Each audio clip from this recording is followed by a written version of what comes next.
Hello, আমার sound clear আসছে?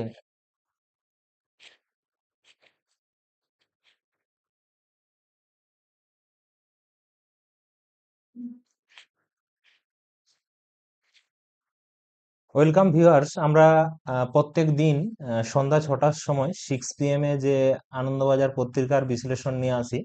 তো আমরা আজকে এই ক্লাসটা লাইভ করছি। তোমরা যারা লাইভে আছো, তোমরা প্রত্যেকেই আমাদের কমেন্ট সেকশনে কমেন্ট করতে পারো। ঠিক আছে, আজকে 16ই আগস্ট এর আনন্দবাজার পত্রিকার আমরা বিশ্লেষণ করব। ঠিক আছে। আচ্ছা, আজকে 16ই আগস্ট, কিন্তু যারা প্রত্যেকদিন তোমরা বাড়িতে পেপার নাও, আজকে কিন্তু পেপার আসে না বিশেষ কিছু দিনে।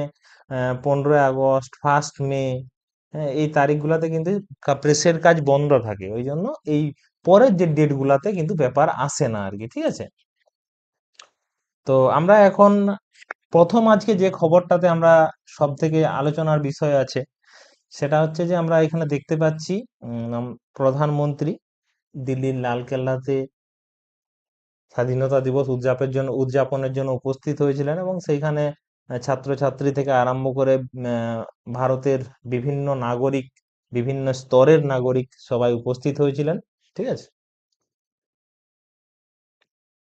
তরুণ প্রজন্মের প্রতি বার্তা, নকশাল মন মোদির নিশানায়। অর্থাৎ কি হয়েছে, আমরা সম্প্রতিকালে দেখেছি ছত্তিশগড়ে বেশ কিছু মাওবাদী প্রভাবিত, অর্থাৎ মাওবাদীর সঙ্গে যুক্ত ছিল এমন কিছু মহিলা, তারা তাদের অস্ত্র আত্মসমর্পণ করে তারা র্যাম্পে হেঁটেছিল আর কি। ঠিক আছে, র্যাম্পে হেঁটা মানে ওই ফ্যাশন ডিজাইনারদের যে প্রোগ্রাম হয় সেইখানে। তাহলে কি হয়েছিল, যে তাহলে এই সরকার কিন্তু মানে মেয়েদেরকে বা তরুণ প্রজন্মকে তারা যে বিপদগামী হচ্ছিল সেইখান থেকে কিন্তু ফিরে আসার নজিরও কিন্তু দেখিয়েছে, এটাই তিনি বলেছেন আর কি। ঠিক আছে। লালকেল্লায় নেই রাহুলরা, বিতর্কে ফের বন্দে মাতরম। ঠিক আছে। আচ্ছা, লালকেল্লাতে কি হয়, লালকেল্লাতে পিএম যেমন উপস্থিত থাকে, পিএম হচ্ছে আমাদের লিডার অফ লোকসভা, ঠিক একই রকম ভাবে লিডার অফ অপোজিশন হচ্ছে রাহুল গান্ধী ছিল। ঠিক আছে। তিনি কিন্তু এবারে লালকেল্লায় উপস্থিত ছিলেন না। ঠিক আছে, কিন্তু তিনি উপস্থিত হওয়ার কথা।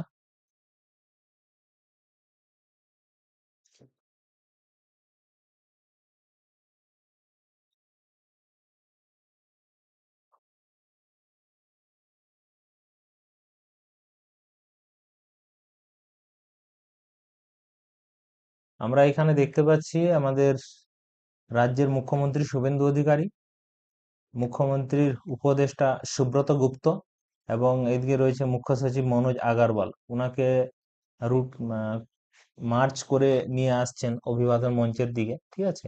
আমাদের দিল্লিতে যেমন লালকেল্লায় প্রজা জাতীয় স্বাধীনতা দিবস উদযাপন করা হয়ে থাকে, আমাদের পশ্চিমবঙ্গের ক্ষেত্রে সেরকম রেড রোডে স্বাধীনতা দিবস উদযাপন করা হয়ে থাকে। ঠিক আছে।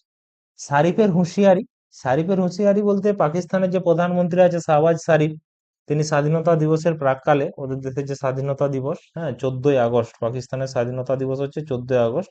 ওই স্বাধীনতা দিবসের প্রাক্কালে তিনি বলেন পালওয়ান পেহেলগাম, জম্মু কাশ্মীর যে পেহেলগামে হত্যাকাণ্ডের পর ভারত কিন্তু ওই যে তাদের যে চুক্তি হয়েছিল, ঠিক আছে, সেইটা থেকে কিন্তু বিরত থেকেছে, স্থগিত থেকেছে আর কি।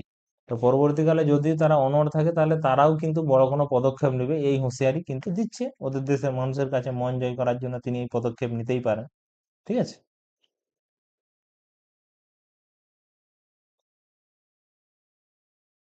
আচ্ছা, এইখানে আমরা দেখতে পাচ্ছি রাহুল গান্ধী, সোনিয়া গান্ধী, মল্লিকার্জুন খাড়গে দিল্লির আইসিসির দপ্তরে, এআইসিসির দপ্তরে। ঠিক আছে। চাকরি বাঁচাতে মোকদ্দমার প্রস্তুতি নিয়ে কর্মহারা ওবিসিরা। আমরা সম্প্রতিকালে দেখেছি যে 17% থেকে 7% করা হয়েছে ওবিসি রিজার্ভেশনটা। এবিটাকে টোটালি বাদ দিয়ে একদম ওবিসি করে রাখা হয়েছে। তো তার ফলে কি হচ্ছে, অনেকের হয়তো ফাইনাল প্যানেল বাকি ছিল। তার আগে হয়তো, আমি কনস্টেবলের পরীক্ষাতে যদি বলে থাকি, তাহলে যখন এবি ফর্ম ফিল আপ হয়েছিল একসঙ্গে, সেই অনুপাতে ভ্যাকেন্সি ছিল, এবং তারপরে মাঠের জন্য সেই অনুপাতে পাস করানো হয়েছিল। পরবর্তীকালে মাঠের পর আবার ইন্টারভিউ এ বিভাগ হয়েছিল। তো এখন এই মুহূর্তে থেকে যদি শুধু ওবিসি বি করা হয়, তাহলে কিন্তু সমস্যা হতে পারে। ঠিক আছে, ওই জন্য এই জায়গার উপর একটা মামলা হওয়ার চান্সও থাকছে। ঠিক আছে। হরমুজ নিয়ে ইরান, ঠিক আছে। তাহলে কি হচ্ছে, হরমুজ প্রণালীকে আমেরিকা নিজেদের ভূখণ্ডের অন্তর্ভুক্ত ঘোষণা করবে বলে জানিয়েছে আমেরিকার প্রেসিডেন্ট ডোনাল্ড ট্রাম্প, ঠিক আছে। অন্যদিকে তেহরান, তেহরানের দাবি মানে ইরানের দাবি যে হরমুজ তাদের আগেও ছিল, আছে আর ভবিষ্যতেও থাকবে, ঠিক আছে। তাহলে হরমুজ প্রণালী একটা খুব গুরুত্বপূর্ণ জায়গা। তো ইরান ও আমেরিকার এই নিয়ে দ্বন্দ্ব অনেকদিন থেকেই চলছে। এখন আগামী দিনগুলো অপেক্ষা করতে হবে যে কি পদক্ষেপ নিচ্ছে আমেরিকা এবং ইরান।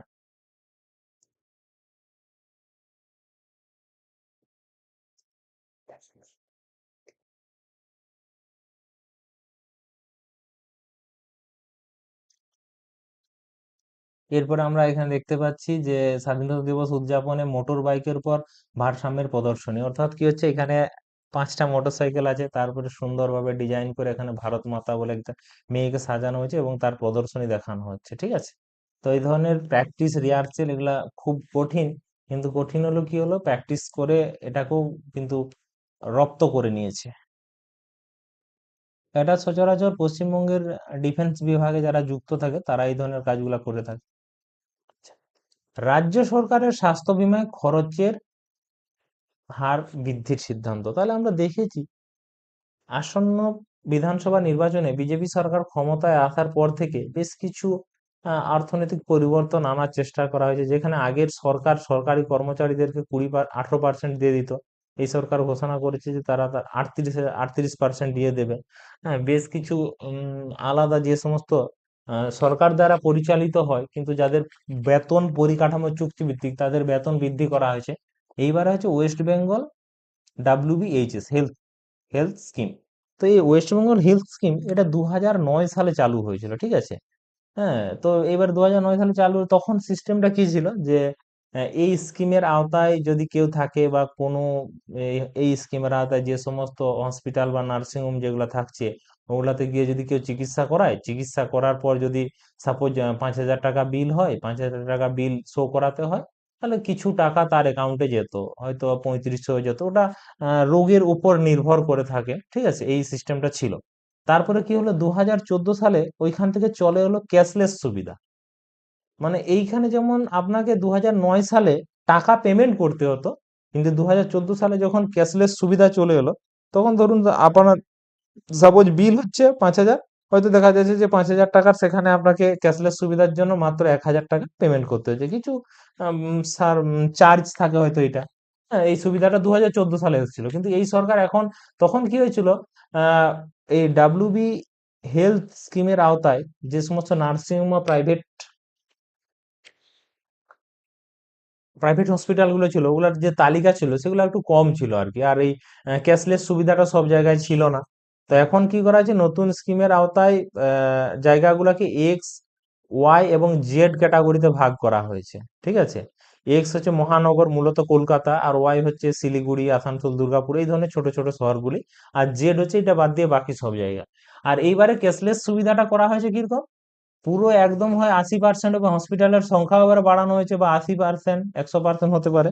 আর বাদ বাকি যেগুলাতে হয়তো আওতার মধ্যে পড়েনি, ওখানে আপনি হয়তো চিকিৎসা করে বিল পেমেন্ট করলেন, সেক্ষেত্রে আপনাকে 60% বা 80% কিন্তু টাকা কিন্তু ফেরত দেওয়া হবে, ঠিক আছে। এটা নতুন কিন্তু ঘোষণা করা হয়েছে। আর ওয়েস্ট বেঙ্গল হেলথ স্কিম কিন্তু মূলত পশ্চিমবঙ্গ সরকারের সরকারি কর্মচারীদের জন্য, ঠিক আছে।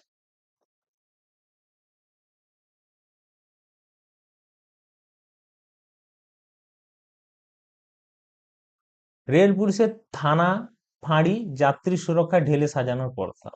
অর্থাৎ কি হয়, এই রেলের রেল রেল ইন্ডিয়ান যে রেলওয়ে,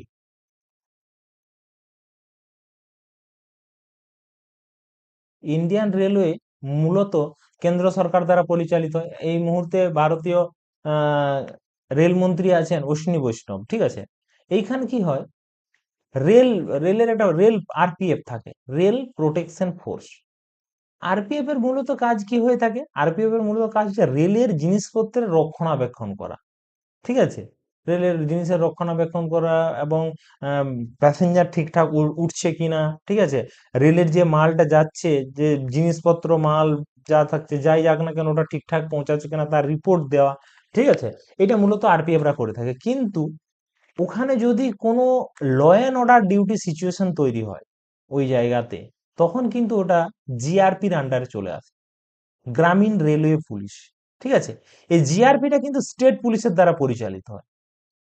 ঠিক আছে, স্টেট পুলিশের দ্বারা পরিচালিত হয়। ঠিক আছে, এবং কি হয়, ওই বড় বড় প্ল্যাটফর্মের মাঝেই কিন্তু জিআরপিএফ থাকে। ঠিক আছে, তাহলে সেক্ষেত্রে কি হচ্ছে, এখন এই সরকার এবং কেন্দ্র সরকারের সঙ্গে সমঝোতা করে ওই রেল পুলিশ যে থানাগুলা, যেগুলো জিআরপি গুলো, ওগুলা তার যে পরিকাঠামো, ওগুলার উন্নতি করার জন্য উদ্যোগ নেওয়া হয়েছে।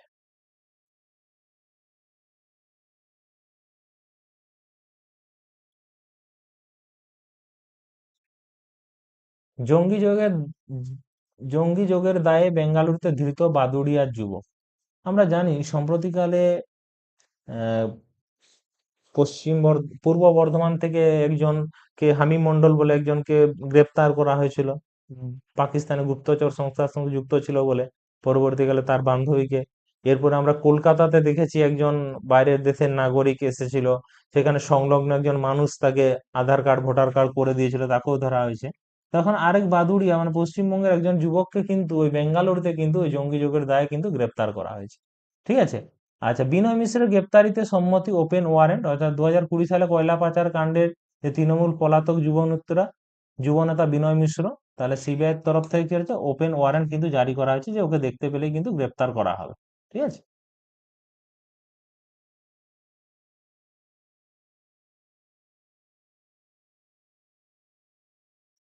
আবার কোচবিহারে পাক গুপ্তচর সন্দেহে গ্রেপ্তার 3। ঠিক আছে, তাহলে আবার তদন্ত চলছে, এবং এই তদন্ত চলে এগুলা কিন্তু ধীরে ধীরে গ্রেপ্তার চলছে। ওদের যে সমগ্র নেটওয়ার্ক, তখন একটা যে কোনো একটা জঙ্গি গোষ্ঠী যখন কাজ করে, এক আধজন কিন্তু থাকে না, ওদের একটা সমগ্র টিম থাকে, টিম মিলিয়ে তারা এই ধরনের কাজ করে। আর তার থেকে মজার বিষয় হয়, মানুষ এগুলাতে কখন যাওয়ার চেষ্টা করে, ব্যাপারটা কি হয়, হয়তো কোনো এলাকায় কেউ কোনো একজনের সঙ্গে যুক্ত হলো, ওকে বলা হলো যে আপনি শুধু কোনো ভিআইপি ব্যক্তির হয়তো লোকেশন শেয়ার করলেন, মানে যে উনি এইবার এই জায়গায় আছেন, এইদিকে যান।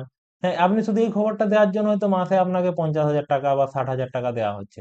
তখন কি হয়, মানুষ কিন্তু না বুঝে শুনে এই কাজগুলোতে কিন্তু লিপ্ত হয়ে যায় অনেক সময় জঙ্গিরা। আর ওই জন্য ইয়াং ছেলে মেয়েদেরকে বেশি টার্গেট করা হয়ে থাকে। ঠিক আছে, তো সুতরাং এই ঘটনাগুলোর প্রেক্ষিতে গিয়ে প্রত্যেকের এই জায়গাতে সামাজিক সচেতনা হিসেবে এলাকায় সজাগ থাকা উচিত। বাইরের মানুষের গতিবিধি হলে ওটা প্রশাসনকে জানানো উচিত। এই জন্যই আমাদের কিন্তু নিউজ পেপার গুলা ফলো করা উচিত। এই নিউজ পেপার থেকে আমরা কিন্তু এই শিক্ষাগুলা নিতে পারি। ঠিক আছে,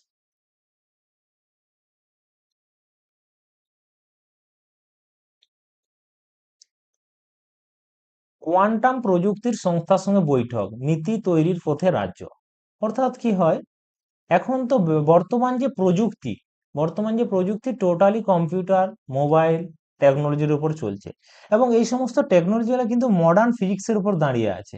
মডার্ন ফিজিক্সের একটা অন্যতম পার্ট হচ্ছে কোয়ান্টাম প্রযুক্তি। ঠিক আছে, এই সময় এতদিন পর্যন্ত এই কোয়ান্টাম প্রযুক্তির যে কাজগুলো, এগুলো অন্ধ্রপ্রদেশের ওইদিকে বেশি ইন্ডাস্ট্রি থাকতো, এবং তথ্য প্রযুক্তির ব্যাপারগুলো ওইদিকে চলে যেত। কিন্তু এখন পশ্চিমবঙ্গ সরকার কিন্তু ওই ব্যাপারটার উপর জোর দিয়েছে, এবং তারাও কিন্তু তথ্য প্রযুক্তির এই কোয়ান্টাম ব্যাপারটা কিন্তু পশ্চিমবঙ্গে ইন্ডাস্ট্রির আকারে নিয়ে আসতে চাইছে। ঠিক আছে, এই দেশে যেহেতু আমাদের পশ্চিমবঙ্গে কিন্তু মেধা সে কোনোভাবেই কম নয়। ঠিক আছে, তো ওই জন্য এই ব্যাপারে কিন্তু সরকার এগোচ্ছে, কারণ সরকার বিভিন্ন বহুমুখী শিল্প নিয়ে আসার চেষ্টা করছে। এবারে শিল্প মানে তো শুধু ফ্যাক্টরি নয়, এখন বিভিন্ন আইটি সেক্টর বা আলাদা জিনিসের উপরেও কিন্তু শিল্প তৈরি হচ্ছে, যেখানে হাজার হাজার মানুষ কর্মসংস্থান পাবে। আমরা বেশ কিছুদিন আগে আলোচনা করছিলাম যে কেন বেতোয়া নদীর সংযোগস্থল, কেন বেতোয়া। ঠিক আছে, কেন বেতোয়া নদীর সংযোগস্থল উত্তরপ্রদেশ আর মধ্যপ্রদেশে। আমরা ওইখানে আলোচনা করেছিলাম যে ওইখানে যদি বাঁধ দেওয়া যায়, তাহলে ওইখানে ওইটা বাঁধের জলটার উপর বেশ করে মানুষ চাষ করতে পারবে, পানীয় জল করতে পাবে আর কি সহজে। তো এবার ব্যাপার হচ্ছে, যখন কোনো একটা প্রবাহমান গতির উপর যখন একটা বাঁধ তৈরি করা হয়, বাঁধ যখন তৈরি করা হয় তখন কি হয়, বাঁধ তৈরি করলে কি হয়, তার যে দুই সংলগ্ন যে এলাকা, ওগুলা কিন্তু জলে ভর্তি হয়ে যায়। এবারে কি হয়, ওই যে জায়গাগুলোতে জলে ভর্তি হয়ে যায়, তাহলে সেই জায়গাগুলোতে কি হয়, মানুষের বসবাস থাকে, মানুষের চাষ করার জায়গা থাকে, এতে কিন্তু মানুষের অনেকটা সমস্যা হতে পারে। তো সেরকম মানুষের সমস্যার কথা ভেবে এক শ্রেণীর মানুষ কিন্তু এইখানে ওরা কিন্তু প্রতিবাদী আন্দোলন শুরু করেছে। আমরা সম্প্রতিকালে আগের খবর কাগজে দেখেছিলাম, যেখানে বাজেটের শেষ অধিবেশনের দিন রাহুল গান্ধী কিন্তু এই যারা আন্দোলনকারী ওদের সঙ্গে কিন্তু দেখা করতে গিয়েছিলেন।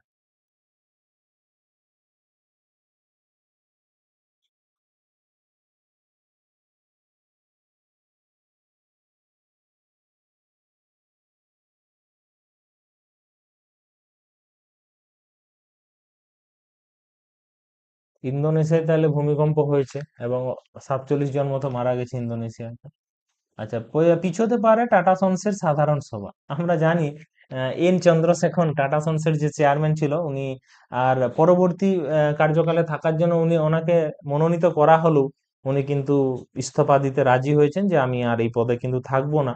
ঠিক আছে, তাহলে এক্ষেত্রে ওই টাটা সন্সের যে সাধারণ সভা যে হয়ে থাকে, ঠিক আছে, ওই সাধারণ সভাটা কিন্তু এবারে পিছোতে পারে আর কি, যেহেতু চেয়ারম্যান পদ ছেড়ে চলে যাচ্ছে। ঠিক আছে, এবারে যে কোনো শিল্প বা যে কোনো ইন্ডাস্ট্রির ক্ষেত্রে মাঝে মাঝে আলাপ আলোচনা বা তাদের মিটিং কিন্তু হয়েই থাকে আর কি। ঠিক আছে,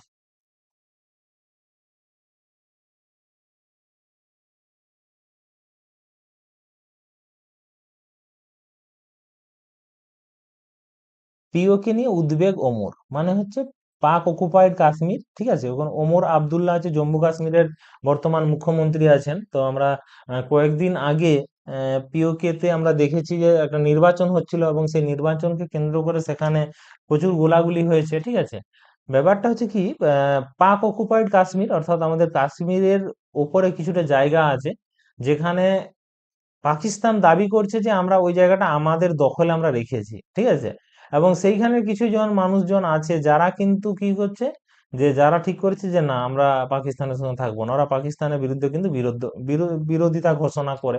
এবং সেখানে ওরা বাইরের দেশে দেখাতে চায় পাকিস্তানকে যে পাক অকুপাইড কাশ্মীর আমাদের দখলে, কিন্তু পাক অকুপাইড কাশ্মীরের কিছু জনগণ বা কিছু রাজনৈতিক দল তারাও কিন্তু চাইছে যে না আমরা আর পাকিস্তানের সঙ্গে কিন্তু থাকতে চাই না, আমরা আলাদা হয়ে যেতে চাই। এই নিয়ে ওখানে উদ্বেগ প্রকাশ করেছে, যেহেতু ভোটাভুটির সময় ওখানে সমস্যা দিয়েছিল। ওই জন্য যেহেতু এখানে সংলগ্ন রাজ্য বা কেন্দ্রশাসিত অঞ্চল, এখন বর্তমান ওটা কেন্দ্রশাসিত অঞ্চল, তো ওখানে যে রাজ্য মুখ্যমন্ত্রী আছেন ওমর আব্দুল উদ্বেগ প্রকাশ করেছেন আর কি। আর আরেকটা জিনিস আমাদের বিশেষভাবে জানার দরকার থাকে, ভারতের যখন স্বাধীনতা দিবস পালন করা হয়ে থাকে, বিদেশের মাটিতেও কিন্তু হয়ে থাকে। কোথায় কোথায় হয়ে থাকে? বিদেশের মাটিতে, যেখানে আমাদের দূতাবাস থাকে, ভারতীয় দূতাবাস, সেটা বাংলাদেশে হতে পারে, শ্রীলঙ্কাতে হতে পারে, ইংল্যান্ডে হতে পারে, আমেরিকা যুক্তরাষ্ট্রে। ওখানে দূতাবাসে যিনি আম, থাকেন, বিদেশ সচিব বা উনি উনি ওটা কিন্তু করে থাকেন। ঠিক আছে, আর আমরা দেখেছি সম্প্রতিকালে ভারতীয় ক্রিকেট টিম শ্রীলঙ্কাতে গিয়েছে, শ্রীলঙ্কাতে যে হোটেলে ওরা ছিল, ওরা ওখানে কিন্তু স্বাধীনতা দিবস কিন্তু পালন করতে পারে, এমন কোনো অসুবিধা নেই। হকি বিশ্বকাপ জয় দিয়ে শুরু হরমিনপ্রীতদের। আমরা জানি যে এখন নেদারল্যান্ডসে হকি ওয়ার্ল্ড কাপ চলছে। তো এই হকি ওয়ার্ল্ড কাপের প্রথমে কিন্তু জয় দিয়ে শুরু করেছে ভারত। ঠিক আছে, ভারত শেষবার হকি ওয়ার্ল্ড কাপ জিতেছিল 1985 সালে। তারপরে কিন্তু এখনো পর্যন্ত জিততে পারেনি। এবারে দেখার বিষয় যে 2026 সালে জিততে পারে কিনা। ঠিক আছে, দীর্ঘ 51 বছর পর ফিরেই শতরান দেবদূত গোলের শাসন ভারতের। 15ই আগস্ট থেকে ভারত ও শ্রীলঙ্কার মধ্যে টেস্ট খেলা শুরু হয়েছে। ঠিক আছে, গোলে খেলা শুরু হয়েছে। ঠিক আছে, এখানে দেবদত্ত পাটিকল কিন্তু শতরান করেছে, দেবদত্ত পাটিকল। স্বাধীনতা দিবস উদযাপন আমরা দেখতে পাচ্ছি সচিন রমেশ টেন্ডুলকর তিনি উদযাপন করছেন। এছাড়া উদযাপন করছেন সচিন, কোহলি, বিরাট কোহলি উদযাপন করেছেন।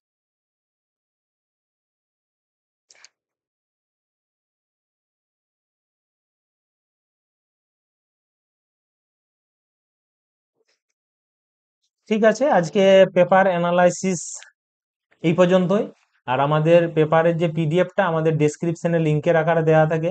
যদি ভালো লাগে অবশ্যই আমাদের চ্যানেলটা লাইক করবেন, শেয়ার করবেন এবং সাবস্ক্রাইব করবেন। ঠিক আছে, ভালো থাকুন, সুস্থ থাকুন। গুড বাই, জয় হিন্দ।